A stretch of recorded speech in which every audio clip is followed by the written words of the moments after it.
Okay. Oh, hold on, let me turn on my pick here. All right, we're good. Okay. All right, hello, good evening, everybody. My name is Matt Bender. I'm the Adult Program Coordinator here at the Schaumburg Township District Library. Welcome to you in the room tonight, and welcome to you watching at home.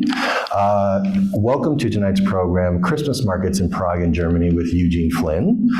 Before we get started with Eugene, I'm going to remind you of the things I remind you of every single time that we are together.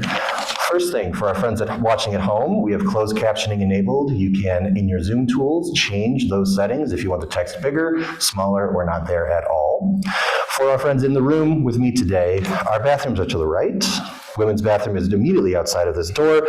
Down the hallway at the end of the bookshelves is the men's bathroom. Between those two doors is our water bottle filling station / water fountain, and an emergency exit door with a staircase should we need it at some point. Okay. Also, please take a look at your cell phones and put it on silent or vibrate if you can. Thank you very much. Let me talk about two things that are coming up here, one of which is going to end our 2022 programming season, at least for me. For the rest of the library, who knows? But December 19th, as you all know, we do an annual concert with the Random Ringers Holiday Handbell Choir. Usually we have that concert on the main floor. This year, we're going to have that concert in this room on the second floor. So, 7 p.m., Monday, December 19th, this room, our performance with the Random Ringers, always a great way to ring in the holiday season. Yes, I know what I did. Secondly, the second program is an online program offered through Zoom. This is going to be starting in the new year, Wednesday, January 4th at 7 p.m. on Zoom only. We're going to be joined by photographer, diver, and author Cal Cathrade as he gives us an introduction to Great Lakes shipwrecks. These are his own photos. He's the diver, he's the photographer. He's showing us all the cool boats that have sunk in the various Great Lakes that we have here in the Midwest. Sorry, what did you say that was? What day? It is going to be Wednesday, January 4th at 7 p.m. If you haven't already, we sent out our program guide just after Thanksgiving. So if you have not seen that, that's going to have all of our programs from December through February, so hang on to it. You can always check our website, schaumburglibrary.org. That's where you can sign up. However, you can always talk to our friendly staff over at the information desk. They're here to answer your questions and sign you up for anything you might want to go to. All right? And as always, if you have questions, suggestions, and comments for me, I'm Matt Bender, so come up and talk to me. I'm here. Okay, that's enough for me. I am going to now talk about our presenter for tonight. Eugene Flynn spent 35 years in sales and marketing positions at major technology firms while occasionally teaching at College of Lake County. After retiring, he taught half-time for 7 years at Harper College. In addition to giving presentations at libraries and senior groups, he volunteers at nonprofit Barrington Career Center and serves on the board of the Institute for Continued Learning at Roosevelt University. He holds an MA degree from Northern Illinois University in sociology and an MBA from the University of Chicago Booth School of Business. Gene and his wife Mary have been to Europe 17 times in the last 18 years and love to share their travel adventures. So join me in welcoming Eugene Flynn. Thank you very much, Matt. I am delighted to be here at the Schaumburg Library. It's an amazing library, as you as patrons, I'm sure, know. So tonight we have a fun presentation. We're talking about Christmas markets. And I started giving these presentations at the Institute of Continued Learning. It's a wonderful program, and there's some brochures on the back table. It's a program for people over 55 that are interested in learning in a fun social environment. You know, no homework, no assignments. If you miss a class, nobody minds. But it's a fun way to stay mentally active. So, and encourage you to check it out. So tonight, we're Christmas markets. And when I worked for technology firms, One of my executives said, even if you come with 25 slides for your presentation, be ready to give it in 2 slides. The president might say, give me your 2 slides, you want to be ready. So here are the 2 slides for the Christmas markets. The first slide is Christmas markets are about friends and family getting together. And here's a great picture. This was a Saturday at the Cologne Christmas market. These young women, they could have been high school, work friends, college. They said, let's get together at the Christmas market. They might be coming from 60, 70, 100 miles away, but it was easy for them to gather and have a great time together.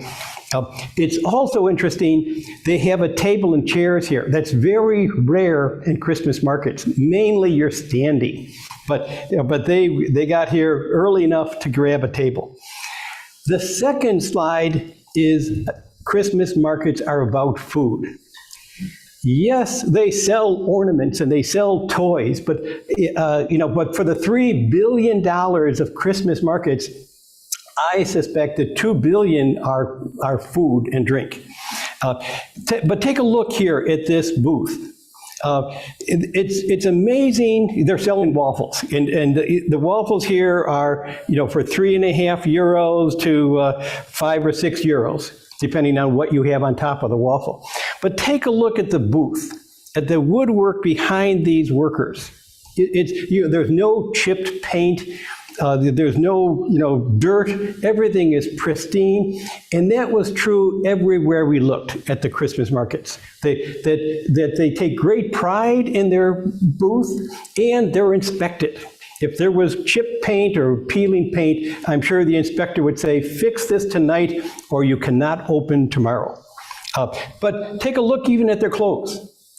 I'm sure they spill sauces on their coat during the day, but there's more coats in the back so that they're always pristine. Now, I love the look on this woman's face. She looks perturbed about something, and I suspect it's something to do with the fella on her right, but we'll never know. We can just guess. But let's not just deal with the 2 slides. Let's look at the whole story. So Christmas markets, they're officially known as Christkind Markt, which literally means Christ Child Market. But people that have grown up in Germany tell me the real translation is the spirit of Christmas, is how the Germans translate this. And the markets, they date back to the 1400s. The first one was in Dresden as a one-day event. Today, there are over 3,000 markets in Germany alone, and $3.5 billion in sales.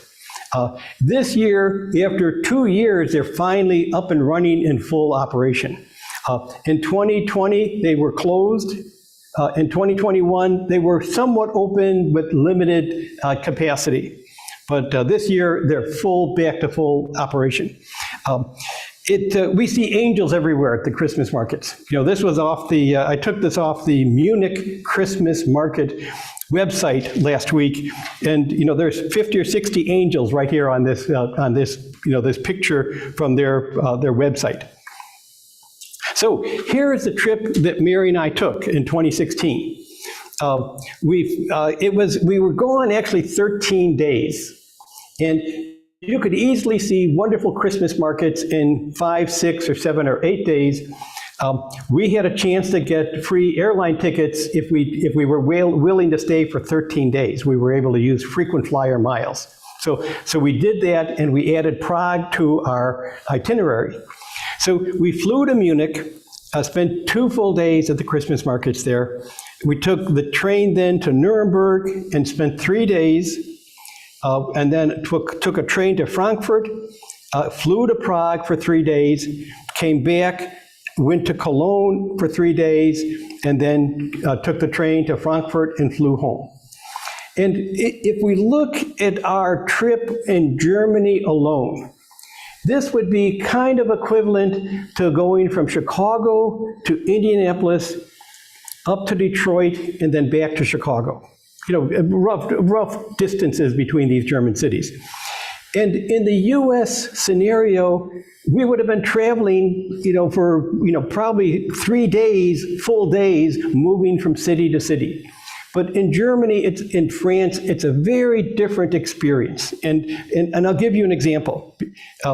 Because of the wonderful train systems they have, the high-speed trains, we could have been at our hotel in Munich, which was near the Christmas market and near the central train station.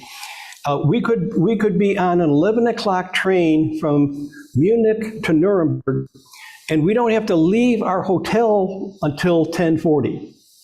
At the airport, we have to get there 2 hours early. In Europe, you want to be at the train station 15 minutes before your train leaves, because you won't even necessarily know what train track it's going to be on until 15 minutes before it arrives. So you get to the station 15 minutes early, you look at the board, and it eventually says, go to track number 3. You walk there, and the train arrives at 11. So from 10:40, we leave our hotel. We're on the 11 o'clock train. In noon, we're at Nuremberg. We drop our luggage off at our hotel right next to the train station, and we're in the Nuremberg Christmas market having lunch at 12:20. Think about this if this was going from Chicago to Detroit. We would be half a day traveling. It's so much more efficient in the European logic. But with a couple caveats. We found it important, and we follow the advice of Rick Steves, and the logic there is stay near the central train station, stay near the sites that you want to see. And that often means staying at a 2-star hotel near the train station rather than a 3- or 4-star hotel that's 4 or 5 miles away. That's how Europeans travel, and Mary and I tried to follow that type of logic. So here is Munich, the first Christmas market. And I had 2 concerns when I was planning this trip. The first is, here we are, late November, early December, would there be a lot of snow? Because would we have to bring snow boots? Would we have to bring extra heavy winter gear? And it soon became clear that we would not. As we got closer, we could see the weather forecasts, and there might be an inch of snow at some point, but not heavy snow in December. So that meant that we could travel light and not bring snow boots, for example. My second concern was, what would we do all day? I could not envision spending 8 straight hours at the Christmas market. Now, some of you might be able to shop for 8 hours, but that was a concern I had.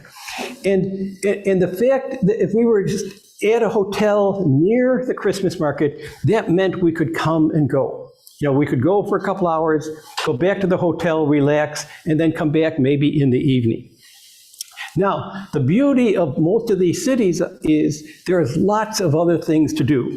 And for example, in Munich, 2 of the things, one is they have an amazing museum of science and technology. And I have visited this complex on a previous trip to Munich. And it's like our Museum of Science and Industry, but it also has an amazing aviation and aerospace section as well. So you could easily spend a full day here. And then there's the BMW Museum right across the street. But just looking at this museum, one of the halls I enjoyed in the past was the older airplanes. And here we see the Wright brother plane up on the ceiling. And take a look at that red plane on the right. This is a World War I fighter plane that the Red Baron type of plane, the Red Baron flew. It's incredibly small. The entire length of this plane is about the size of a Toyota Camry. And these guys were flying on these without parachutes, loaded with gasoline, and the wings and the body of the plane were cloth with a flammable oil painted over the cloth. I mean, so this was very, very dangerous. It's no wonder they drank in the bars all night. It was quite dangerous. So here we are in Munich. And the picture on our right, Mary and I are there. I'm holding a glass of warmed wine, mulled wine, they call it, Lucken wine. And but we knew it wasn't going to be super cold. It was low 30s during the night and high 30s most of the days. So that was okay.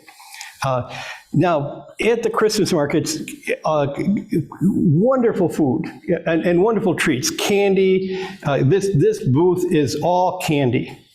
And many other booths were selling sausages. But the Germans, they have a model. And one of the models that we saw is for every approximately 20 booths that sells high-calorie food, you have to have a booth that sells apples and oranges. We saw it at every Christmas market. Now, nobody was buying the apples and oranges, but it was there. So the requirement is that you have to have a booth, and they had a booth. Sometimes there wasn't even anybody in the booth to sell you the apple and oranges, but the booth was there. But the Germans are very big on rules and following the rules, and this was one of the rules. These are not toys, but lots of gifts that you can buy. Mary is a musician and taught music. Here you could purchase an entire orchestra. The whole set here is about $500. So these are not children's toys. These are limited edition. They're all angels, if you notice. They're all musicians with the organ at the top. It's about $500. I put a little insert on the upper right showing up a little close-up of the conductor. It's hard to describe or to fathom how big the Christmas markets are. Many of you may have been to the downtown Chicago Christmas market in Daley Plaza. My estimate is the Nuremberg and the Munich Christmas markets were 40 to 60 times larger than the downtown Chicago Christmas markets. They're just absolutely enormous.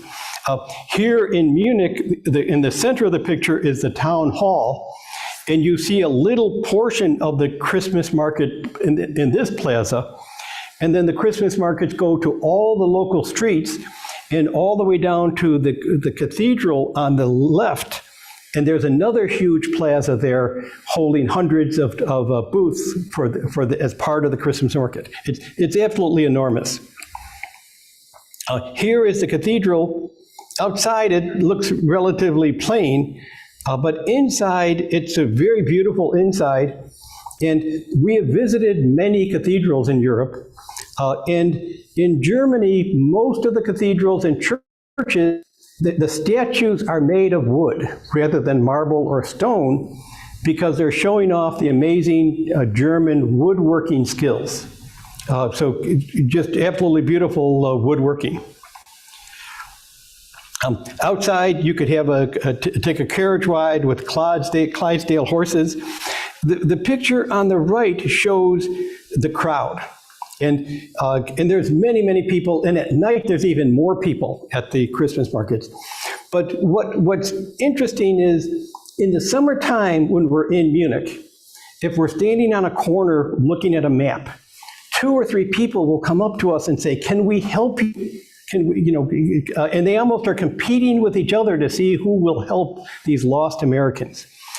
And I have the impression that the German government broadcasts to their far and wide saying, it's summertime, lots of tourists, help the lost tourists, in July and August. Well, at the Christmas markets, the vast majority of people are Germans and locals, so they don't have to worry about the lost tourists. I'm sure people would help us if we asked, but it's all mainly local people. So if you need to move through the crowd, then you're not pushing and shoving, but you have to weave your way through the crowd because it's never going to open up so you can just walk through.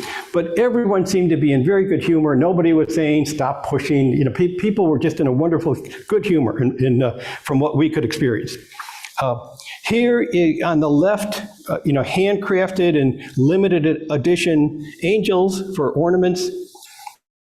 The guy on the right, he's selling furs, and I saw no price tags. So I'm not even sure if these are supposed to be for your walls or rugs, He has a very interesting hat. He may be taking orders for future delivery. On the left, Mary is looking at these little houses and buildings that you might put a candle in. And these are, these are about $15, 15 euros a piece. And these are quality, these are made of ceramics, but they're not high volume. You could go to a dollar store here and buy something that looks somewhat like this. But our experience was at the Christmas markets, they're very clear they want quality products and that shows craftsmanship. And so they do not want imports from Asia flooding the Christmas market. And I'm sure they inspect that, and people in the contract, people are making it very clear, if you have a booth, you have to have quality products. There's also no deals. In America, we do a lot of marketing where you say buy one, get one free, or buy two, get. Europeans, if it's $15 for a single unit here, it's $45 if you want three. No deals. The price is as it's listed, and they do not do the American logic of let's make a deal and price things to upsell. After our 2 full days in Munich, we took the train, again, very efficient. And Europe has, these trains are amazing. First of all, they're going upwards of 170 miles an hour.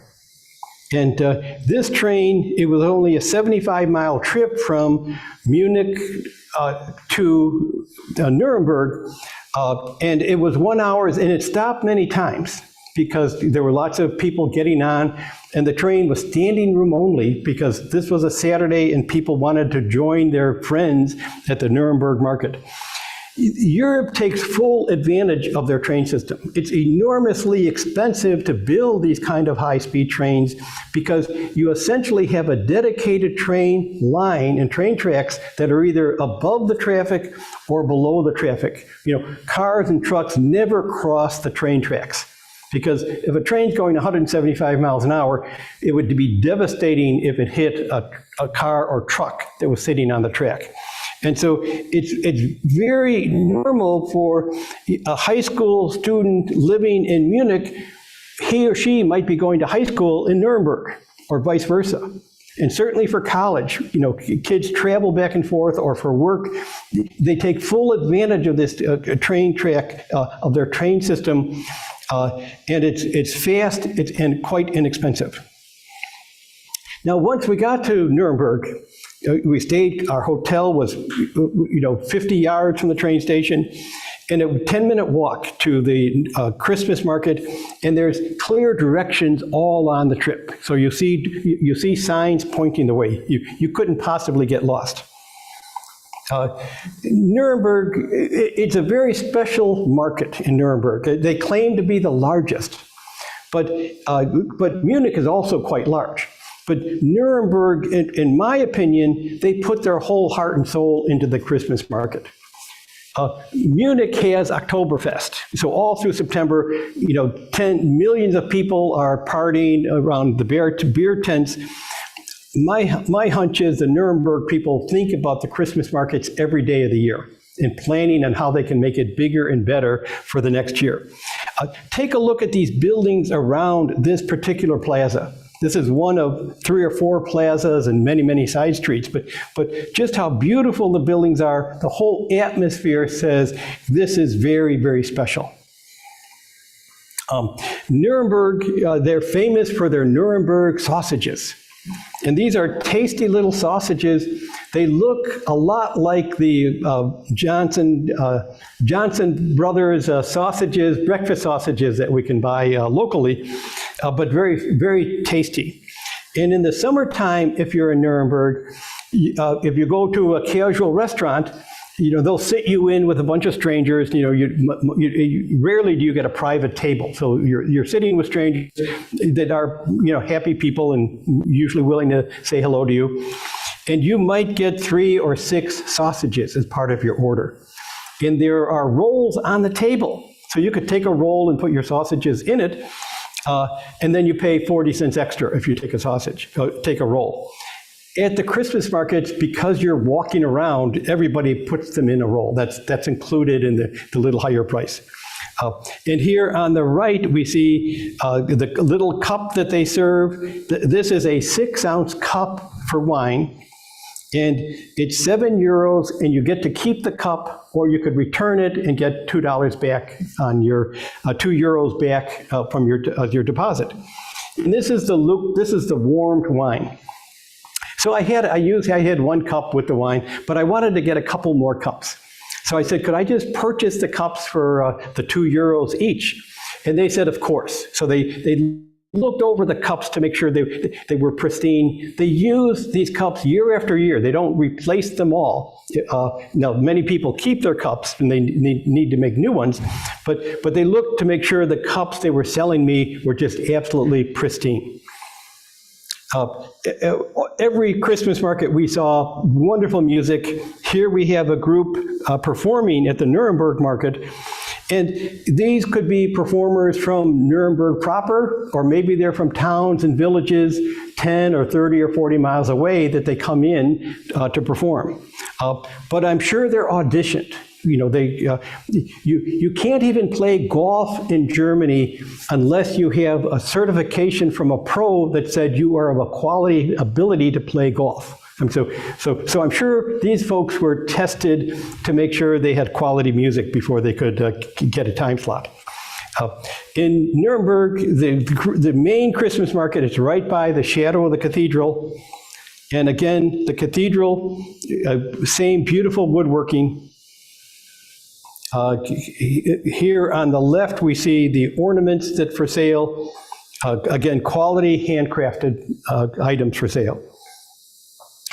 At night, it's a special experience as well because the lights give it a different atmosphere. And we see on the right, they have angels up between the buildings so that as you walk to the Christmas market, you know that you're heading in the right direction. On the left, they're serving some crepes with Nutella. And Nutella is sold in the US, but it's enormously popular in Europe. It's basically chocolate and peanut butter mixed together. And the European Union a few years ago tried to ban it because they said it's really junk food. But there was such an uproar of the Nutella lovers that they backed off and said, okay, we'll grandfather Nutella, even though they think it's so unhealthy. So Nutella will live on and on in Europe. Now, we've been to Nuremberg in the past with Mary's singing group. And there's wonderful things to do in Nuremberg besides the Christmas market. So if you're there for 3 days, you can do other things in addition to the Christmas markets. And one of the things we did in the past, we had a 2-hour time slot before Mary's group, the Chicago Master Singers, had to leave for another singing engagement. And so we went to the Railroad Museum, the Deutsche Rail Museum. And it's very interesting because they tell the story of German design for the railroads. In the 1850s and 60s, when we were expanding our railroads in the US drastically, we were building thousands of miles every single month, we wanted locomotives that were fast and easy to build, low cost to build. And much as the riverboats on the Mississippi, we accepted that occasionally these are going to blow up. But we wanted fast locomotives that were easy to build. The Germans, they had a whole different philosophy. They said, we're happy to pay 3 times as much to build our locomotives, but we want them to be very reliable and very safe. So that was their design strategy. Very different than our strategy, but our strategy worked for us, and theirs worked for them. But as I walked around this museum, I kept wondering, are they going to talk about the fact that in World War II, the German railroads took 6 million people to their death? Or will they ignore that? Well, we finally got to this large hall where they discussed World War II, and they had the types of trains, basically cattle cars, that they brought people to the death camps. And many people even died on the way to the death camps because if, in some cases, it was a 4 or 5 day journey with minimal food and water. So even, death on the rail was possible, and certainly death when you arrived at Auschwitz and Buchenwald and others. So they also told the story that at the end of the war, the German railroad executive said, "We had no idea we were taking people to their death." Well, with a little research, it became very clear that they did know, and they were working closely with the Nazis and Hitler's team as part of the Holocaust. So they owned up to their role in that terrible time. There's many other museums in Nuremberg.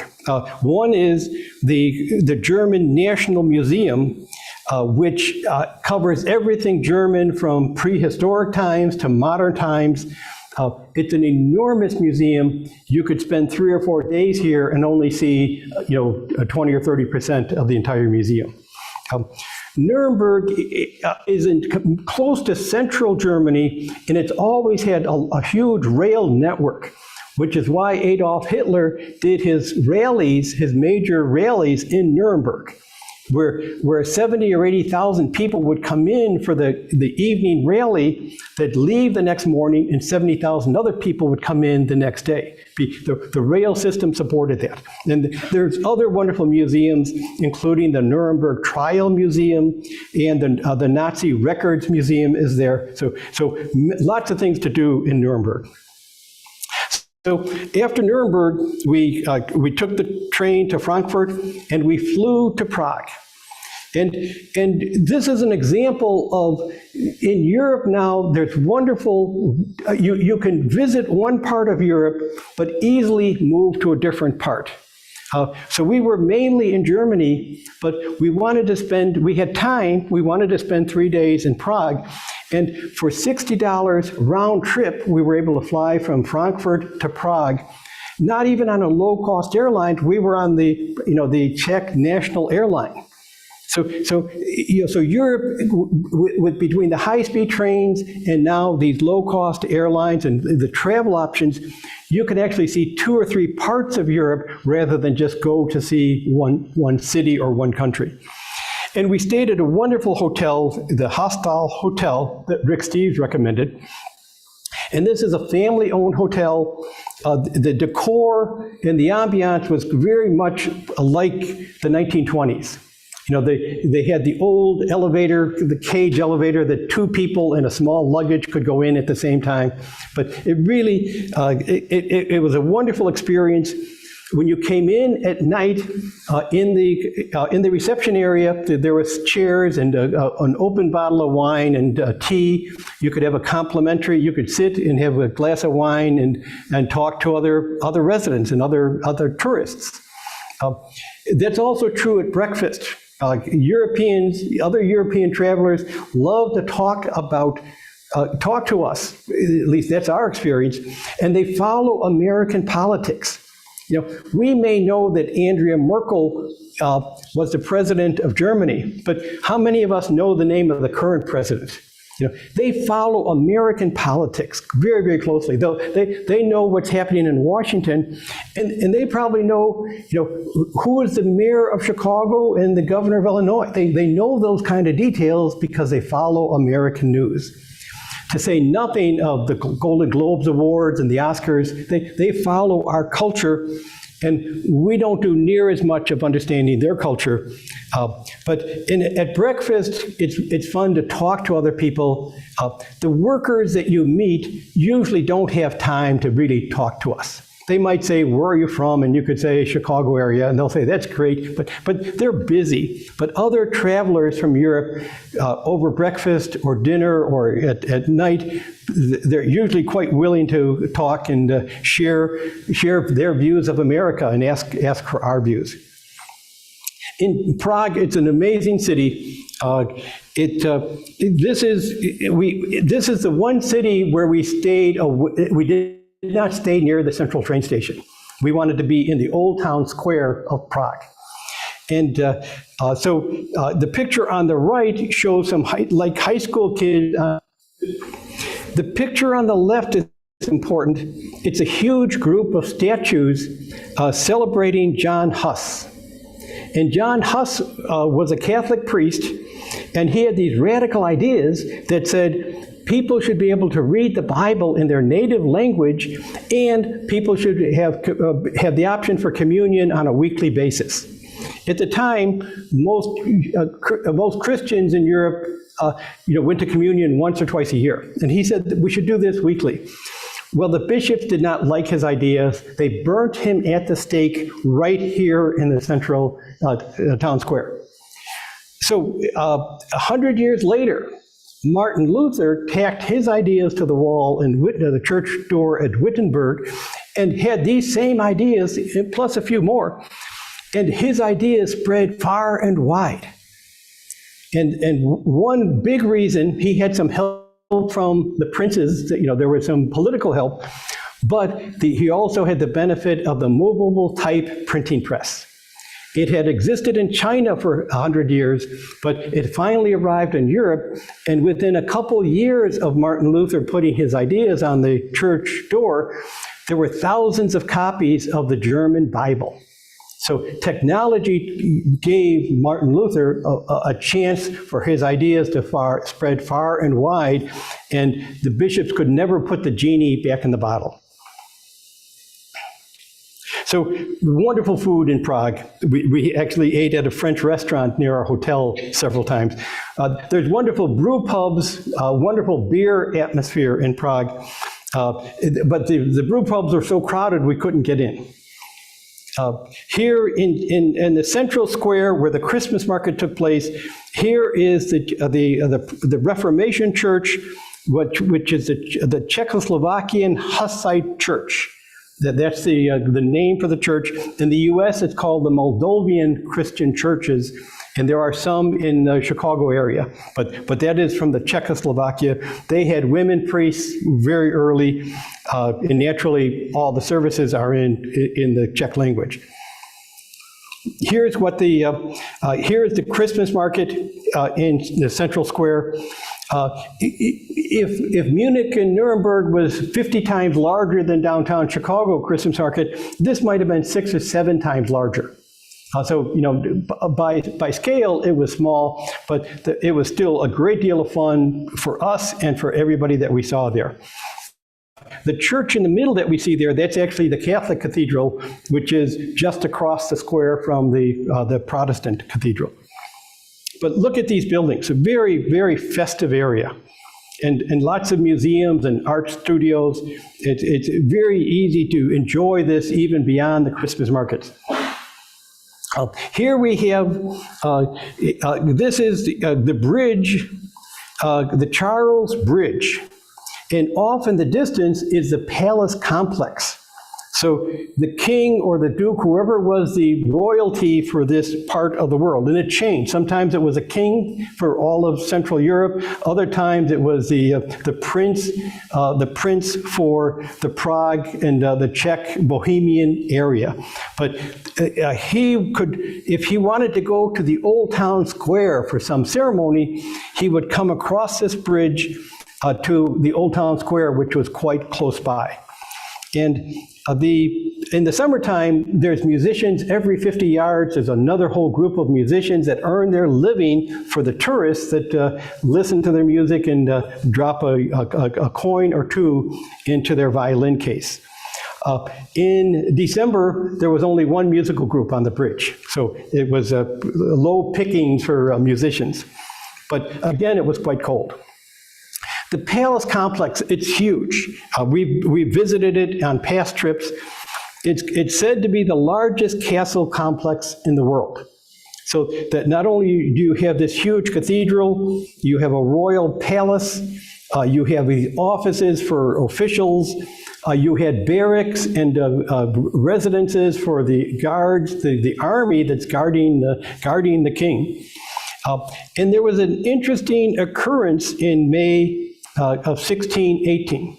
So this was over 100 years after John Huss met his death.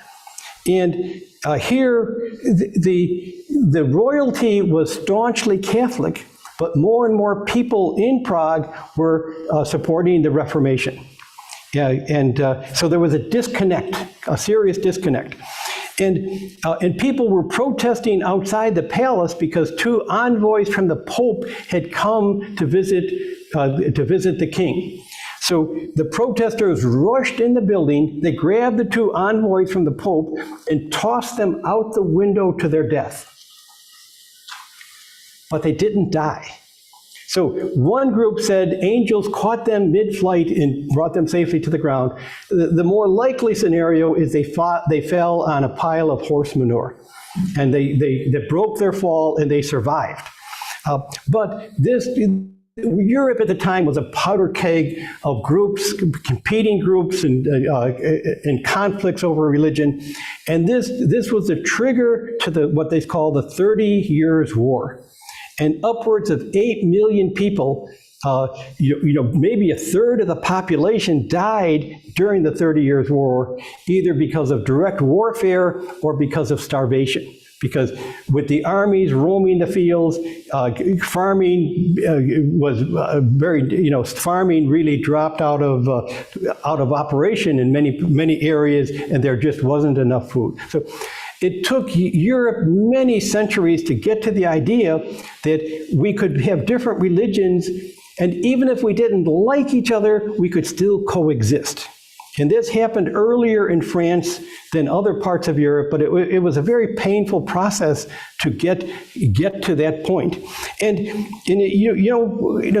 bad things have a sense of reoccurring. Here we had these people, 100 years after John Huss, they remember John Huss, even though his writings were all confiscated. There was still a movement that said, these bishops have it wrong, and they were waiting for Martin Luther and waiting for that new ideas to spring to life. So Prague, amazing city to visit. On the left, we have a group of tourists, even in December, heading towards the Charles Bridge. On the right, we have, this is part of the Charles University that King Charles started back in the 1300s. And we wanted to take the elevator up to that top for that wonderful view at the observatory, but the elevator wasn't working. So we wound up going to the Manger Museum at the bottom, where they had 30 or so manger displays, some of highly crafted artisans and others from very amateur craftspeople. But it was a wonderful place to just wander around and to stay warm, because it was a cold morning. And we did buy 7 or 8 ornaments. And the ornaments, were flat, so they did not take up much room in our luggage. And Mary and I have learned that for Europe, if you're traveling on your own and taking trains, you need to pack light. Because if you get on the train with a big piece of luggage, that luggage is going to be in your lap. There's no other place to put it. Luggage really has to be in the seat, under the seat in front of you. There's a little shelf above your head, and you might put a little backpack on that, but you can't put even a carry-on luggage on most of the trains up on that shelf. You really have to travel light. Unless you're on a riverboat cruise, then you could, if they're picking you up at the airport, you could have big luggage. But if you're traveling independently, as we like to do, you really have to pack light. I can basically wash everything I wear in the sink overnight, and it will be dry. Now, women need a little more product, so I even dedicate some of my suitcase for Mary's stuff. So traveling light. And last week somebody asked me, well, what do you do about buying the gifts? And our answer is we've learned not to buy gifts. The first time we were in Europe 18 years ago, we spent hours and hours looking for the perfect gift for Mary's niece's 1-year-old son, little Sam. And after many, many hours in Italy, we found the perfect gift. It was a little hand-carved Pinocchio, and you twisted his nose, and he played a tune. Well, Guess what was in their garage sale a year later? Little Pinocchio for $1. And Mary's niece said, "How did this get into the garage sale?" Well, of course, she put it there. But that was an eye opener to us that said, don't worry about buying gifts for the kids. And that, most of the things we bring back probably has little value to the kids. They want their digital stuff. So we now bring back chocolate and things like that. So we can continue to pack light. Prague has, again, wonderful music during the evening times. During the daytime, we had lots of young children were sitting here with their teachers dressed in a peasant costume. And I'm sure the teacher was talking about traditional Czech values of how life was like in the 1700s out on the farm and with sheep. Their kids, like us kids here, they've really never been close to a sheep. They may know what it is in theory, but they're talking about traditional rural values. Prague is an incredibly beautiful city. It's not just 6 or 7 blocks. There's hundreds and hundreds of blocks of these beautiful buildings that were built in the the second half of the 1800s. And during World War II, there was very little physical damage to Prague. There were a couple times American bombers that were targeting Leipzig, which was 70 miles to the north, were lost, and they thought they were dropping bombs on Leipzig, but they were actually dropping bombs on Prague. But it only did modest damage. The real damage to Prague was 70,000 Jews that were taken to the death camps. And Prague was an amazing city for the Jewish population before World War II. It was one of the cities in Europe that had the least anti-Semitism. Jews were part of the leadership of the universities, of the law and medicine, much more than any other European city. And that made no difference. They were rounded up and sent to the death camps. And the vast majority of those that went died. Here we are at the Prague airport, boarding our plane to Frankfurt. And Frankfurt was special to us. We'd never been there before, and it was a wonderful city to visit. And one of the things that we've experienced on a number of trips is here is the central train station in Cologne. And in Europe, the central train stations at large cities are much more than train stations. So this was actually our hotel was actually in the train station. On the left side, you see that earth-toned 3-story building. That's an Ibis hotel. And the Ibis hotels are like the Holiday Inn. They're very nice, clean, 2-star hotels. But the train stations like this, they have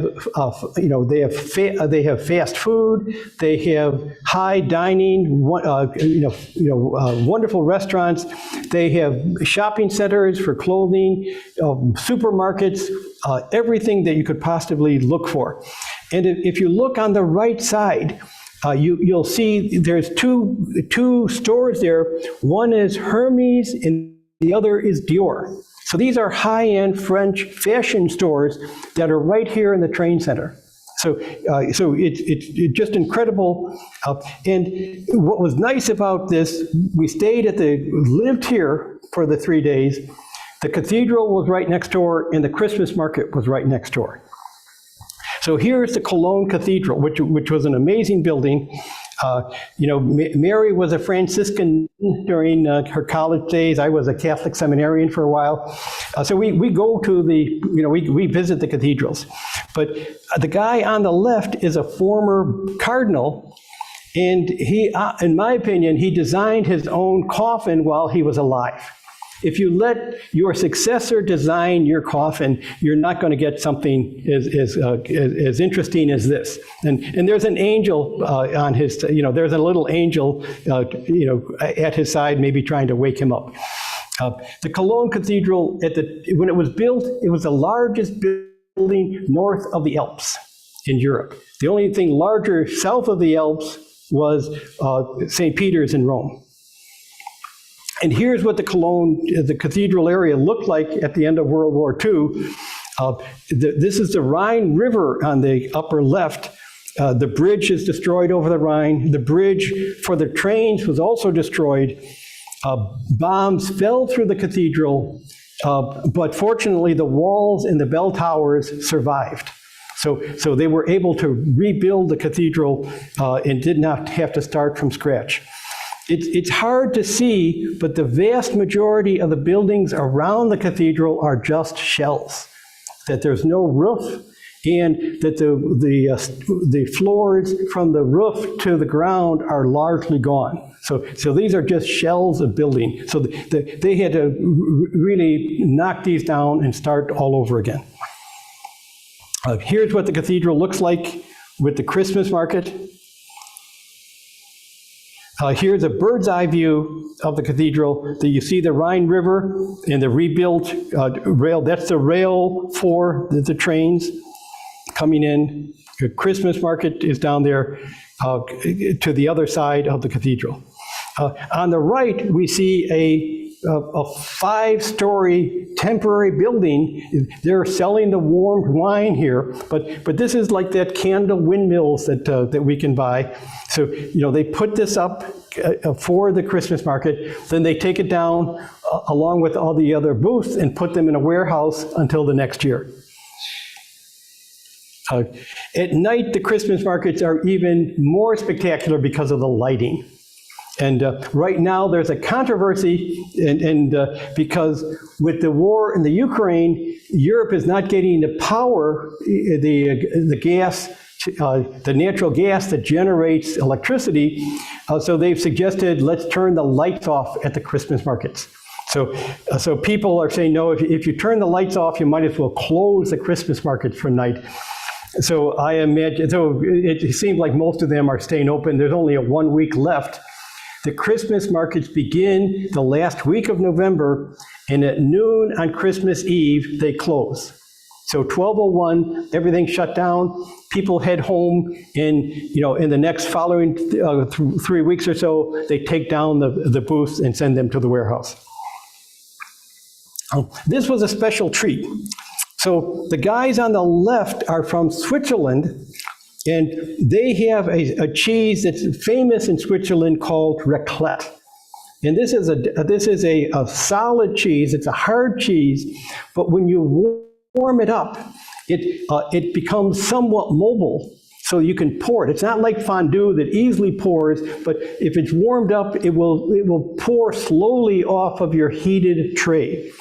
And Mary on the right, she has a baguette that's been sliced in half, and they put 6 or 7 or 8 ounces of cheese on the baguette of raclette cheese. And then they slice it, we asked them to slice it in half, and this could be lunch or an afternoon treat.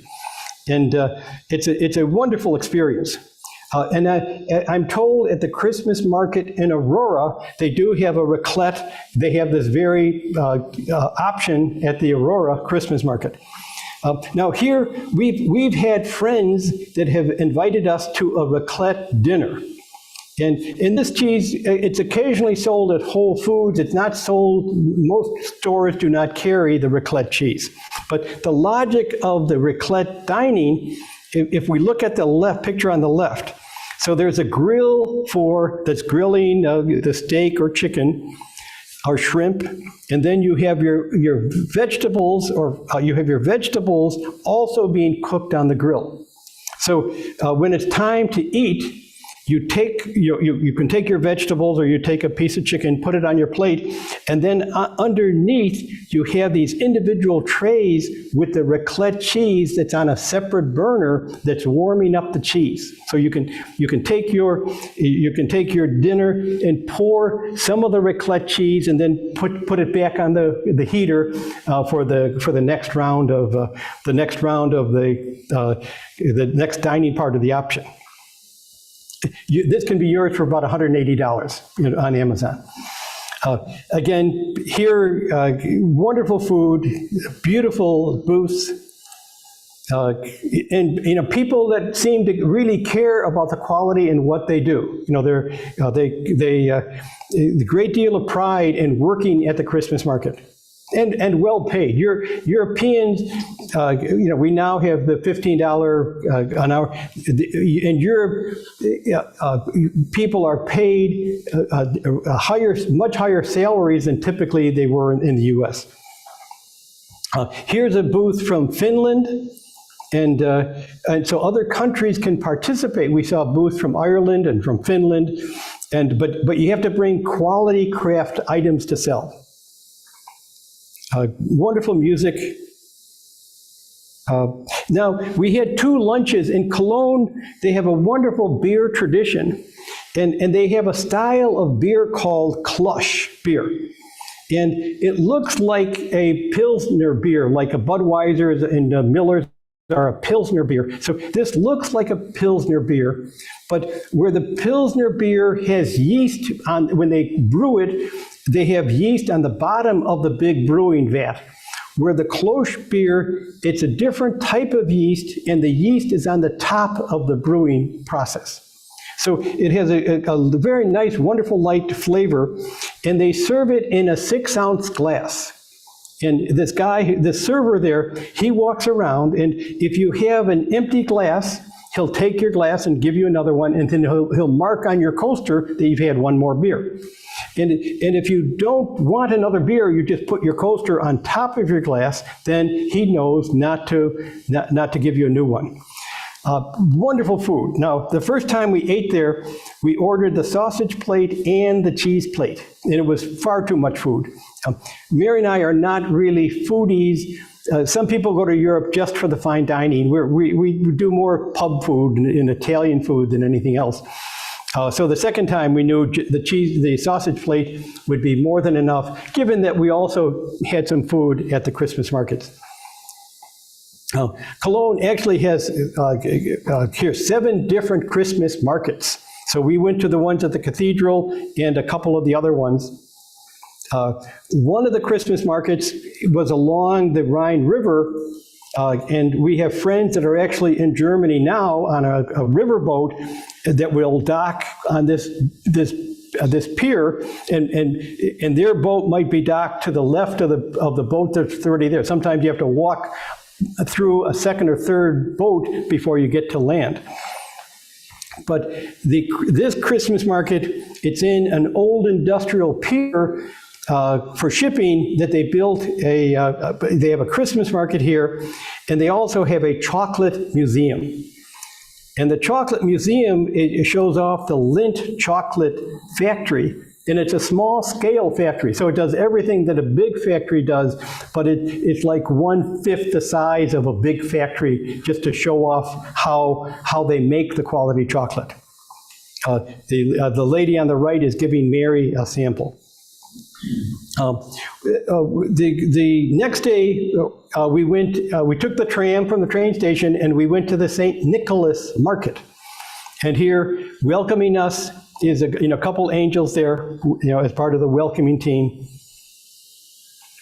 This was a Saturday, so there were lots of kids around and puppet shows. And this is where we actually saw those young ladies gathering to enjoy each other's company. Amazing food. The Germans do not worry about calories during the Christmas market. I'm not sure they worry about calories any time of the year, but clearly not at the Christmas market. So just everybody's enjoying food beyond belief. Wonderful lights. Now, the next day was Sunday, and we wanted to, this was on my bucket list, to go to Aachen. I mentioned earlier the Institute of Continued Learning at Roosevelt University in Schaumburg. So the first time I joined that group, I was in a study group that was studying medieval history.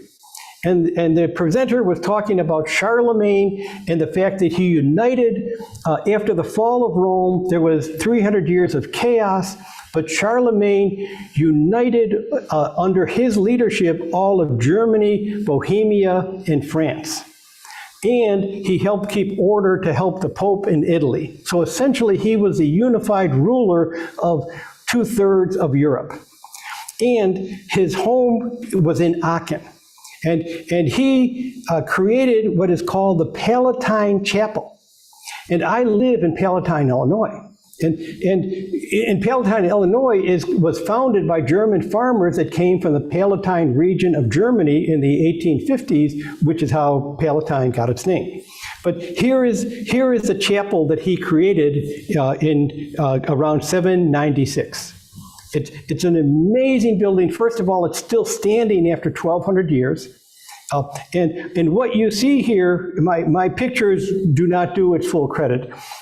These are gold mosaics and gold leaf on the walls and the ceilings. So incredible craftsmanship. Here is the ceiling. I'm pointing my camera up, and we have apostles up there. I'm sure Charlemagne himself is up there in one of these.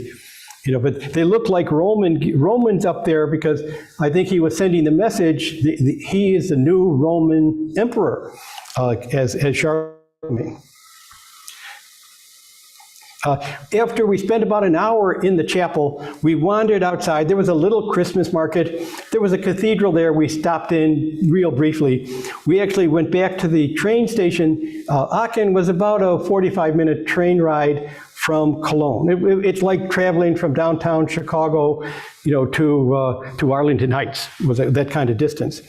And then we went back to the train station, and there was a wonderful Italian restaurant right next door. So we had a wonderful Italian restaurant lunch.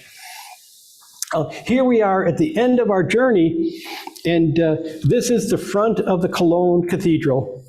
Mary and I have had two dachshunds, Maggie and Molly, that have since passed away. And the dachshund, the wonderful little dog, is the national dog of Germany. However, the Germans, from what I can see, have given up on the wonderful dachshund. We never see them, and when we see a dachshund in any of the cities we visit, it's usually somebody from a different country. This lady on the left is actually from Italy, but she brought her two dogs with her to visit Cologne. Maybe out in the suburbs, the dachshunds are still alive and well, but we saw many more golden doodles and big dogs. We did not see the beloved little dachshunds. So that was the heart of our trip. The next day we went back to Frankfurt and flew home. Again, taking advantage of the train system. So this trip is a great memory, but it's also in memory of Mary. Mary passed away this past February of a rare muscle condition. So her advice is always to travel and enjoy Europe. So many of our friends waited too long to do the travel, whether it's traveling in the US or traveling in Europe. The idea is travel, don't wait till you retire or wait, start traveling, even if it's just short trips. Enjoy our wonderful world, our wonderful country, Europe, Asia. There's so much to see, and people that welcomed us wherever we went. If you smile and can say a few words in the local language, it goes so far for people to welcome you and share with you the wonderful country that they live in. So thank you very much for being here. Any questions or comments, whether from the room, and we have people on the virtual side, any questions or comments from within the room? Not all at once. Now you've been up here, you've been to the Christmas markets. Yes. What impressed you about the Christmas markets? It's the food. Okay, so food. So we Eat our way through all of them. Okay, so we have a local guest here that confirmed that Christmas markets are about food and the wonderful food. Yes, in front. If you don't speak German, how easy or difficult is it to figure out from the signs like what the food is? Well, most of it you recognize the food. There is some that you might have difficulty with, but the Germans, they're learning English from kindergarten. So essentially everyone under 40 speaks English as well as we do. Without even an accent. The vast majority, they're fluent in English, particularly for conversational English. Now, if you were, at a medical conference, they may not know all the English words for medical stuff, but in terms of talking and conversation, the Germans are very, very fluent, and they love to talk in English. So if you're in doubt, you can ask and you'll get a very clear answer. Yes, You said you stayed in two-star hotels. yes. I've traveled a lot in Europe alone usually. Are they safe? Did you feel safe? Absolutely. The European cities are very low on crime. The crime area is there could be pickpockets in some parts of Europe. Not so much Germany. The German police, I think, cracked down on that. But in Italy and in Paris, there are pickpockets. So there's property theft, but very little. There's very little muggings or murders. They're very rare. There is a concern about terrorism, though. And shortly after we left this Christmas market, a terrorist drove a truck into a Christmas market and killed people and injured others. So that is a concern with the Christmas markets that they're trying to address. Many of the Christmas markets are right next to like a tram stop, right next to a road. So they're not off, in a park where they have big barriers. So they're trying to deal with the threat of terrorism. But other than the normal type of muggings and shootings, that's very, very rare in Europe. Do we have anything from the virtual side? Okay. Other ones, yes. Yes. So I was wondering, recently there was a news story about a lot of teddy bears in Munich. Okay, teddy bears. Yes. Okay. Good. I'm not familiar with that, but so the question is, there's been stories in the press about teddy bears in Munich. And this may be a theme to add to the angel as a mascot, to add the teddy bear. I'm guessing at that, but that could be a possibility. Were these live teddy bears? Live teddy bears? Were they live bears or just like stuffed animals? Yes. Stuffed. Toys. So I think this is probably adding to not just having the angel theme, but adding, in Europe, there's a lot of, Europe is very multicultural. So there's a lot of Muslims now living in these countries.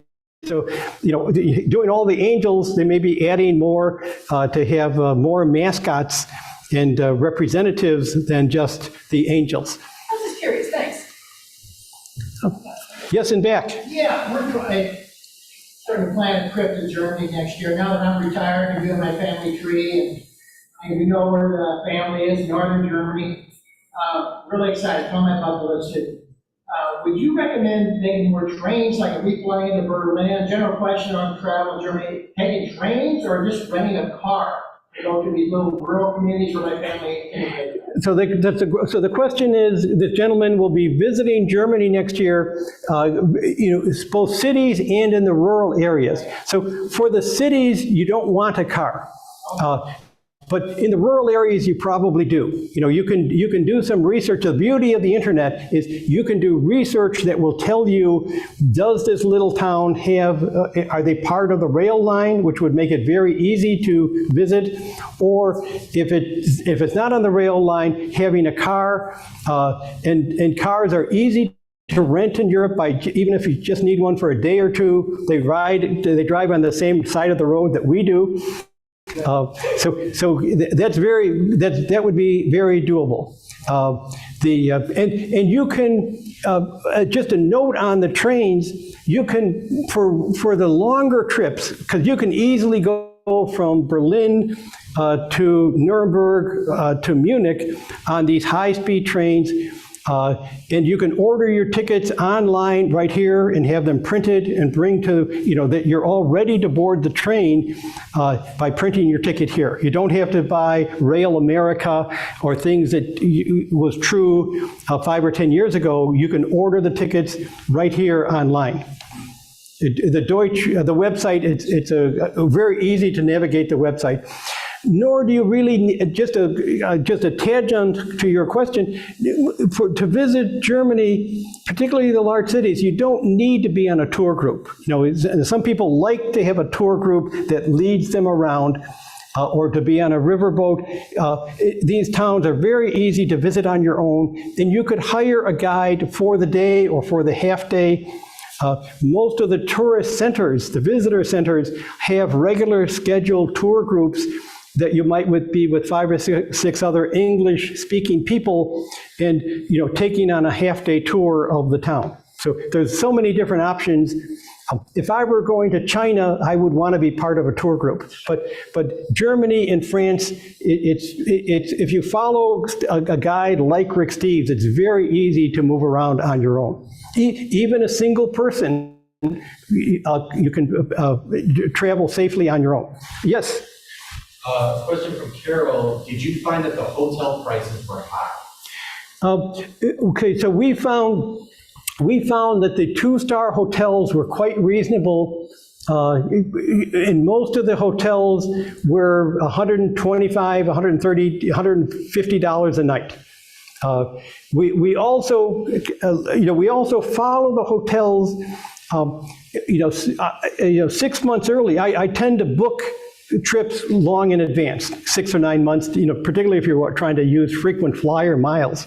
So I might reserve a hotel 9 months out, and then 2 or 3 months later, or a month before we leave, I check, is that still a good deal? Are there other good deals that I could get from that in the hotels? And I don't mind canceling a Hilton or a Radisson hotel and finding a cheaper hotel. If I signed up for a bed and breakfast, I would honor that. I don't want to leave a small vendor in the lurch of not showing up. But the big hotels, I'll often look to see, is there a better deal closer to the train station and at a better price, 4 or 5 weeks before the trip commences. Great. Well, thank you for being here. I hope you think about travel. Europe is waiting for us to return, and with a smile and learning 5 or 6 phrases, I can ask for a ham and cheese sandwich in 6 different languages. But yes. One last question. It's going to change in Europe where you need these visas and everything. Do you think that's going to make a big difference in traveling to Europe? So the question is, in some countries in Europe are asking for visas. I know to go to Russia, you've always had to have a special visa to go. But I think most of the countries like Germany and France and England and Ireland, in Italy, I can't believe that you'll need a visa to go to those countries. If you have a U.S. passport, you're able to go to those countries without any special visa. That's certainly my understanding. I thought it was forthcoming. Yeah, I can't believe, these countries want to make it easy for us to go to visit them and spend our money. They don't want to put barriers in to make it difficult to get a visa, but as a U.S. citizen. Now, other countries going to Europe, if you're from India or China, you might need a visa, but from the U.S., I can't believe that they will change that. They want us to come easily, even at a last-minute trip, to come to their country and enjoy the country and spend money. Now, it's by the way, it's good to check. The U.S. State Department has a wonderful website including travel advisories. So if there's an unusual issue in a country or you need a visa, the U.S. State Department website will tell you all those issues. So, so before I visit any country around the world, I'll look at there to see what they say in terms of terrorist risk or other issues that we should be aware of. I also, by the way, I take advantage of the local libraries. Particularly when I'm doing the planning 6 or 9 months before the trip, I'll visit the library and check out the Rick Steves books and the other travel books. And I'll typically actually buy the Rick Steves book a couple months before the trip so that I have the latest information, but doing the long-term planning, the library is a great resource to, to check and get the overall plan in place and then refine it, a month or two before the actual trip. Well, thank you very much for being here. So have a wonderful holidays and enjoy, keep on traveling. So thanks again.